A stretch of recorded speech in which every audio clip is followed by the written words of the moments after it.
पूर्व राजाओं के यज्ञ स्थल एवं लवकुश का जन्म। अयोध्या से प्रस्थान करने के तीसरे दिन शत्रुघ्न ने महर्षि वाल्मीकि के आश्रम में विश्राम किया। रात्रि में उन्होंने मुनि से पूछा, हे महर्षि, आपके आश्रम के निकट पूर्व में ये किसका यज्ञ स्थल दिखाई पड़ रहा है?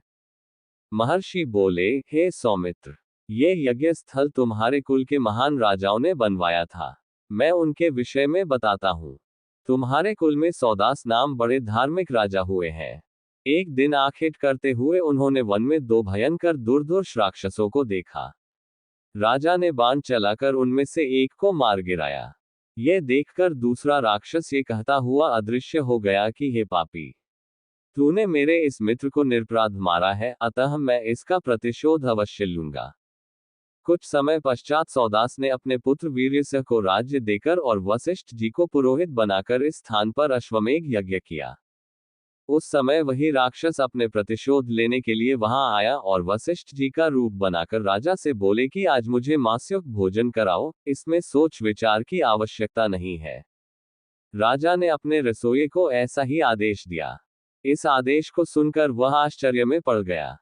तभी वह राक्षस रसोइये के वेश में वहां उपस्थित हुआ और भोजन में मनुष्य का मांस मिलाकर राजा को दिया।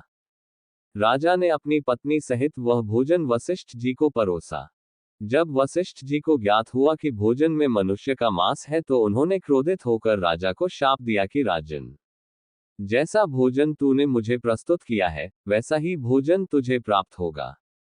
तब तो राजा वीरसिंह ने भी क्रोधित हो हाथ में जल लेकर वशिष्ठ जी को शाप देना चाहा, परंतु रानी के समझाने पर वह जल अपने पैरों पर डाल दिया। इससे उनके दोनों पैर काले हो गए। तभी से उनका नाम कलमाशपाद पड़ गया। तत्पश्चात राजा और रानी ने महर्षि वशिष्ठ के पैर पकड़कर क्षमा मांगी और पूरा वृतांत उन्हें कह सुनाया।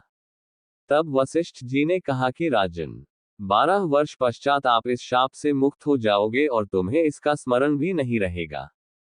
हे शत्रुघ्न, इस प्रकार राजा कलमाशपाद उस शाप को भोग कर पुनः राज्य प्राप्त कर धैर्यपूर्वक प्रजा का पालन करने लगे। उन्हीं राजा सौदास और राजा कलमाशपाद का ये सुंदर यज्ञ स्थल है। ये कथा सुनकर शत्रुघ्न अपनी पर्णशाला में विश्राम करने चले गए। जिस दिन शत्रुघ्न वाल्मीकि के आश्रम में पहुंचे उसी रात को सीताजी ने एक साथ 2 पुत्रों को जन्म दिया।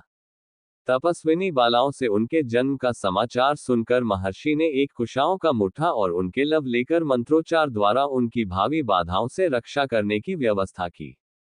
फिर एक का कुश और दूसरे का लव से मार्जन कराया। इस प्रकार बड़े बालक का नाम कुश और दूसरे का लव रखा गया। शत्रुघ्न को भी यह समाचार पाकर अत्यंत प्रसन्नता हुई।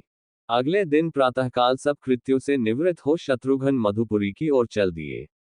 मार्ग में 7 रात्रियां व्यतीत कर वे महर्षि च्यवन के आश्रम में पहुंचे।